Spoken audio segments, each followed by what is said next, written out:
सभी किसान भाइयों को जय श्री राम। डिजिटल दरबार यूट्यूब चैनल पर आपका बहुत बहुत स्वागत है। किसान भाइयों, पिछले दिनों जो वीडियो मैंने अपलोड किया था जिसमें मैंने वर्तमान में जो बारिश हुई है मध्य प्रदेश के अधिकांश जिलों में उसका वर्णन किया था, लगातार सचेत करता आया था लगभग 20 दिन पहले से कि किसान भाइयों, जो मई का अंतिम सप्ताह है या जून का जो शुरुआती दिन है, इनमें बारिश की गतिविधि आपको देखने को मिलेगी।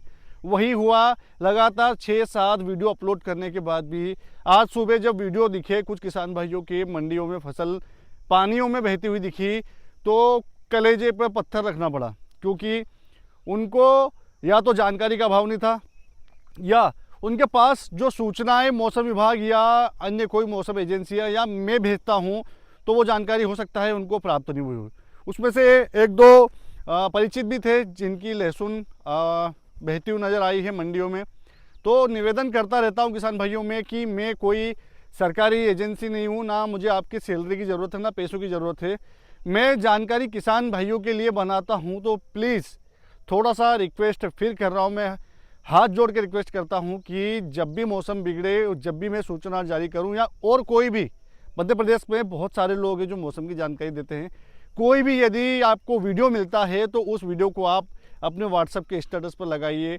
व्हाट्सएप के जो गांव के ग्रुप है या फिर जिन ग्रुपों में आप ऐड हैं उनमें ज़रूर भेजा करें, क्योंकि ये मानवता का बहुत बड़ा एक कर्म है। कर्म भोगने के लिए पृथ्वी पर जन्म लिया है तो अच्छे कार्य करें हम। लगातार किसान भाइयों की आर्थिक स्थिति गिरती जा रही है, तो उसको यदि आपकी वजह से कुछ सांत्वना मिलती है या आपकी वजह से कुछ सुधार होता है तो बहुत ही पुण्य का काम होगा। 6 महीने फसल समेटने के बाद में, घर में रखने के बाद में, मंडियों में जाते वक्त जब फसल गीली हो जाती है तो ये समझ लीजिए कि आसमान से टपका और खजूर में अटका वो वाली बात हो जाती है। निवेदन करता हूँ, आप बात को समझ गए होंगे। वीडियो को जब भी मैं मौसम बिगड़ने की जानकारी दूँ, वीडियो को आप शेयर जरूर करा करें। और कुछ किसान भाई लिखते रहते हैं कि वीडियो देर से मिलता है, तो किसान भाइयों, आपने चैनल को सब्सक्राइब नहीं किया है, लाल कलर का जो सब्सक्राइब का बटन है उसको दबा दीजिए। उसका कोई शुल्क नहीं है, उसका कोई पैसा नहीं लग रहा है, वो सिर्फ ये है कि आपने सब्सक्राइब किया है और आप चाहते हैं कि आपको रोज़ वीडियो मिले जब भी वीडियो अपलोड हो, उसके लिए सब्सक्राइब का बटन होता है। कुछ किसान भाई बोलते रहते हैं कि इसमें पैसा लगेगा। पैसा नहीं लगेगा किसान भाइयों, वो सिर्फ एक बटन है जो आपको सूचना देगा कि हाँ, मौसम की जानकारी अब आ चुकी है, आपको नोटिफिकेशन मिल जाएगा। जैसे ही दबाएंगे आप, सूचना आपको मिल जाएगी। ज़्यादा समय ना लेते हुए सीधा मौसम की बात कर लेते हैं। हम मानसून की बात करेंगे कि मानसून कहाँ तक आया, मध्य प्रदेश में आगामी इसकी तारीख क्या है। वीडियो को पूरा सुने। आज हो सकता है मैं काफ़ी दिनों के बाद अब वीडियो आगे अपलोड करूं।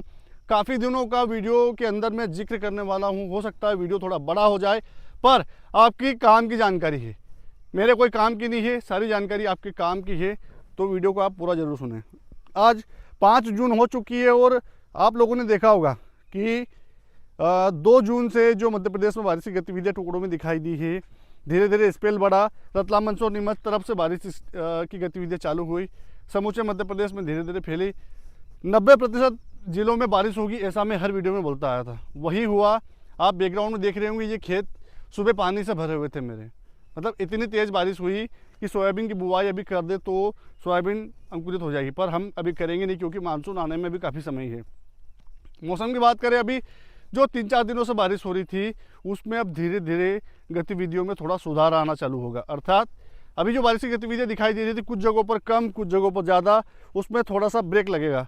ब्रेक से तात्पर्य ये है कि अभी जो बारिश की गतिविधियाँ हर जिले के 15 से 20 गाँव में हो रही थी उसमें कमी आएगी और ये बारिश की गतिविधियाँ घटकर 2 से 3 गाँव या 5 गाँव तक हो जाएगी। मौसम अभी भी ख़राब रहेगा, ऐसा नहीं है कि पूरी तरह मौसम शुष्क हो जाएगा, धूप निकल जाएगी, बादल चले जाएंगे, ऐसा बिल्कुल भी नहीं है। सारी गतिविधियाँ वही होगी, दोपहर बाद बादल आएंगे और सुबह सुबह मौसम साफ रहेगा। कुछ कुछ ज़िलों में, एक आध गांव में सुबह सुबह बूंदाबांदी हो सकती है कभी कभी, पर अधिकांश ज़िलों में अब मौसम धीरे धीरे सुबह सुबह साफ रहेगा, दोपहर बाद में बादल आएंगे। थोड़ी सी नमी जहाँ पर मिली वहाँ पर बूंदाबांदी हो जाएगी या मध्यम बारिश हो जाएगी। इससे ज़्यादा बारिश अभी नुकसान वाली आपको देखने को नहीं मिलेगी। आज 5 जून को ताबड़तोड़ तरीके से बारिश हुई है, कुछ स्थानों पर बहुत ज़्यादा हो गई थी, जिससे जो मूंग कटाई का कार्य है वो प्रभावित हुआ। उत्तरी जो ज़िले हैं या कुछ मध्य के ज़िले हैं, भोपाल के आसपास के, हरदा सीहोर तरफ के, मूंग की कटाई प्रभावित हुई है। इस चीज़ को हम जानते हैं और इसका जो वर्णन है विदिशा का, चाहे सीहोर का, चाहे हरदा का, हर बार मैं वीडियो में देता आया था कि बारिश की गतिविधियाँ इन जिलों को कवर करेगी। कुछ जिले छूटते रहते हैं, अगली बार प्रयास करूंगा उनका नाम भी लूं, पर आप समझ जाइए करें कि जब किसी ज़िले का नाम लिया है और यदि वो ज़िला आपके ज़िले से सटा हुआ है तो आपके गांव, आपके ज़िले में बारिश हो सकती है। अब 5 जून तक तो ये गतिविधियां हुई, पर 6 जून को आप देखेंगे कि दोपहर बाद बादलों का घनत्व फिर बढ़ेगा, अर्थात वो बारिश नहीं होगी जो चाहिए होती है या जो दिखाई दे रही होती है, थोड़ी बहुत बूंदाबांदी होगी। इसके बाद में 7, 8, 9, 10 ये 3-4 दिन हैं, इनमें बादल आते जाते रहेंगे। हो सकता है 11 और 12 जून को एक बार फिर बादल आपके क्षेत्र में बढ़े, परंतु हो नमी जहां पर मिली वहीं पर बारिश होगी, ऐसी संभावनाएं दिखाई दे रही है। कुछ जिलों में हो सकता है, जो दक्षिण के ज़िले हैं जो महाराष्ट्र से लगे हुए हैं, इनमें पेचेस में टुकड़ों में कुछ बारिश अभी 10, 11, 12 में, जो 10, 11, 12 जून का टाइम पीरियड है, इसमें हो जाए। विशेष कोई बारिश नहीं है, परंतु अब आगे जाके जो बादल है ये पूरी तरह से मध्य प्रदेश को छोड़कर जाने वाले नहीं हैं। इन्होंने अपना डेरा अब समझ लीजिए कि फिक्स कर लिया है।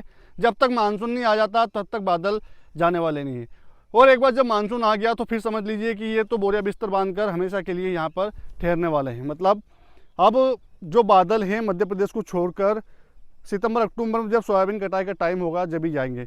बीच में ऐसा नहीं है कि वो हमेशा के लिए यहाँ रहेंगे। जब सोयाबीन बुआई के बाद में एक 15 से 20 दिन का या 1 महीने का गैप मिलेगा बारिश में, तब हो सकता है बादल आपको दिखाई न दे, पर रहेंगे वो अदृश्य, पर उनका असर मध्य प्रदेश के ऊपर रहेगा। मध्य प्रदेश को छोड़कर जाएंगे नहीं। अब मानसून की बात कर ले किसान भाइयों, तो मानसून जो टाइम पीरियड था उससे 2-3 दिन लेट हुआ। लेट होने के कारण की यदि बात की जाए तो जो बंगाल की खाड़ी और अरब सागर में सिस्टम पे सिस्टम बन रहे हैं, अरब सागर की नमीदार हवाएं कनेक्ट हो रही है, तो उसकी जो ताकत है, जो बादलों को ताकत मिलनी चाहिए, वो कन्वर्ट हो गई और इन सिस्टमों में चली गई। अभी जो लो प्रेशर एरिया बंगाल की खाड़ी में हल्का सा बना था उसमें चली गई। एक जो WDA वेस्टर्न डिस्टर्बेंस पहाड़ी राज्यों से आया हुआ है उसमें चली गई नमीदार हवाएं। तो जब नमीदार हवाएं नहीं मिलती है किसी सिस्टम को तो समझ लीजिए कि उसमें ताकत कम हो जाती है। वही गतिविधियाँ इस बार मानसून के साथ में भी हुई है। अंदाजा ये था कि 1 जून के आसपास केरल में आ जाएगा, 28 मई के आसपास आ जाएगा, पर ये 4 जून को आया। पर 4 जून को आने के बाद में खुशखबरी ये है कि वो कर्नाटक का जो बेंगलोर का हिस्सा है वहाँ तक पहुँचा कल 5 जून को। और इसके बाद में जो तमिलनाडु का दक्षिणी क्षेत्र है, कुछ गांव जो आते हैं दक्षिण में, वहाँ तक पहुँचा। परंतु फिर भी अभी संभावना ये है कि महाराष्ट्र तक आते आते ये 15 जुलाई तक का समय ले सकता है, क्योंकि हो सकता है कि जो अभी उत्तर की हवाएं चल रही है, जो लो प्रेशर WD आ रहे हैं पहाड़ी राज्यों से, तो इनको फिर हवाओं को अपने फेवर में ले ले और थोड़े दिन के लिए फिर ब्रेक लगा दे। ऐसी संभावनाएं दिखाई दे रही है। ऐसा मैं बोल नहीं रहा हूँ कि हो ही जाएगा, पर यदि बंगाल की खाड़ी में या अरब सागर में कोई सिस्टम बना तो ये समझ लीजिए कि बादलों को पीछे से धकेलने वाला काम करेंगे ये बादल, वो सिस्टम। और मध्य प्रदेश में मानसून की एंट्री फिर भी जो संभावित तारीख है 24, 25, 26 इन 3 दिनों में हो सकती है, क्योंकि संभावना ये लग रही है कि 19, 20 के बाद में बादल मध्य प्रदेश में बढ़ने वाले हैं। तो संभावना यही है कि जब बादल एक बार बढ़े तो बादलों के बढ़ने के बाद में जब लोकल मॉइस्चर सपोर्ट सिस्टम बनेगा, पहाड़ी राज्यों की तरफ से हवाएं आना बंद हो जाएगी, दक्षिणी राज्यों की तरफ से लगातार हवाएं चलेगी, बादलों को पुश करेगी, तो महाराष्ट्र को टर्न मारकर मध्य प्रदेश में आने में जो मध्य प्रदेश के दक्षिणी क्षेत्र हैं, खंडवा, खरगोन या झाबुआ, अलीराजपुर, बैतूल हुआ, इनमें मानसून जो है वो आप समझ लीजिए कि जो महाराष्ट्र के मध्य में आएगा तो 2 दिन बाद में वो मध्य प्रदेश के दक्षिणी जिलों तक आ जाएगा। अब दक्षिणी जिलों से भी मध्य में या रतलाम तक पहुंचने में उसको फिर कम से कम 5 दिन का समय चाहिए होता है। वो देखने वाली बात होगी कि उसको सपोर्ट कौन कर रहा है, क्या उत्तर की हवाएं उसको प्रेशर दे के पीछे धकेल रही है या कोई सिस्टम बंगाल की खाड़ी में बन रहा है वो आगे धकेल रहा है। वो उसकी उस समय की दिनचर्या के ऊपर निर्भर रहेगा कि क्या मानसून तय समय पर आएगा। पर संभावना यही 19 के बाद में मध्य प्रदेश में बादल बढ़ रहे हैं, और यदि यही परिस्थितियाँ रही जो दिखाई दे रही है सैटेलाइट में, तो समझ लीजिए कि मानसून जो पिछली बार आया था 25-26 के आसपास, उसी तारीख में एक बार फिर मध्य प्रदेश में संभावित तरीके से आ सकता है। ये एक मोटा मोटा अनुमान मैं आपको बता रहा हूँ, परंतु उसके पहले मानसून आए वो अलग बात है। पर जो 9, 10, 11, 12 तारीख का मैंने बताया है, इस पर आप थोड़ा सा फिर एक बार सावधान रहिएगा, क्योंकि नमी का फ्लो यदि मिला तो हो सकता है कुछ गाँव में जो दक्षिण के ज़िले बताए मैंने उससे थोड़ा ऊपर भी आ जाए। धार या इंदौर या फिर हम बात कर ले जो दक्षिण में बैतूल के ऊपर के ज़िले हैं, इनके कुछ गाँव में 9, 10, 11 में बारिश हल्की बूंदाबांदी वाली, कोई विशेष भारी भरकम या नुकसान वाली बारिश तो दिखाई नहीं दे रही है, हल्की बूंदाबांदी वाली बारिश हो सकती है, ये एक संभावना है। पर अभी 99% यही लग रहा है कि महाराष्ट्र में बारिश है। तो महाराष्ट्र से सटे हुए मध्य प्रदेश के वो भाग जो बॉर्डर पे आते हैं, वही टुकड़ों में, पेचेस में कुछ गाँव में बारिश देख सकते हैं। इससे ज़्यादा बारिश की संभावना हमको दिखाई नहीं दे रही है। अब कुछ किसान भाइयों का प्रश्न था कि अल नीनो क्या होता है, हम सोशल मीडिया पे देख रहे हैं बारिश कम होगी क्या। देखिए, अभी सब चौंचले हैं कुल मिलाकर किसान भाइयों, डराने के। मैं भी बोलता आया था आपको कि मौसम विभाग बोल रहा है कि अल नीनो का प्रकोप रहेगा, परंतु जब प्रकृति को देना होता है तो 1 घंटे में इतनी तेज़ बारिश हो जाएगी कि आपके नदी नाले फुल हो जाएंगे। और जो बारिश की गतिविधियां है, जो सामान्य बारिश का आंकड़ा है, वो मात्र 1 घंटे में प्रकृति पूरा कर देगी। यदि 4 महीने आपके यहाँ बारिश नहीं भी हुई और आखिरी में जाते जाते भी यदि 1-2 नदी नाले निकल गए, 1-1 घंटे की यदि बारिश हो भी गई, तो आपके जो क्षेत्र है उसमें सामान्य बारिश हो जाएगी। इसलिए अभी घबराएं नहीं, कुछ भी हो सकता है। अभी जो सोशल मीडिया पे अफवाहें चल रही है उन पे बिल्कुल भी ध्यान ना दें, क्योंकि परिवर्तन ही प्रकृति का नियम है। इस चीज़ को आप ध्यान में रखकर खेती का काम करिए। सोयाबीन का जो बीज उपचार करने की सोच रहे हैं आप, तो आप 15 से 20 जो जून का टाइम पीरियड है, इसमें आप सोयाबीन के बीज को उपचार जरूर करें। क्योंकि उपचार का मैंने इसलिए बोला है किसान भाइयों कि अभी वर्तमान में जो बारिश हुई है, धूप गिरेगी, फिर बारिश हो सकती है, तो ऐसे में यदि फंगस लगी तो आपके बीज को ख़राब कर सकती है। और बीज अभी सोयाबीन का 9,000-10,000 के आसपास बिक रहा है, तो नुकसान से बचें, बीज को उपचार जरूर करें। और बीज उपचार करने के बाद में बारिश की गतिविधियाँ कैसी है आगे आने वाले 2-4 दिनों में, उस चीज़ को आप ज़रूर ध्यान में रखें। सोयाबीन ऊपर डालना है, नीचे डालना है, उस हिसाब से आप डालिएगा। क्योंकि यदि आप ऊपर डाल दें, अंदर डाल दें और बारिश हो जाए तो नुकसान देखने को मिल सकता है। जो भी गतिविधियाँ होगी मैं टाइम पे आपको बताता रहूँगा।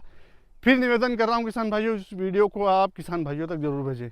इसमें संपूर्ण मौसम की जानकारी है, मानसून की जानकारी है, तो इंसानियत के नाते आप इस वीडियो को अपने किसान भाइयों तक जरूर भेजिएगा। और चैनल पर पहली बार आए तो चैनल को सब्सक्राइब जरूर कीजिएगा। जय श्री राम।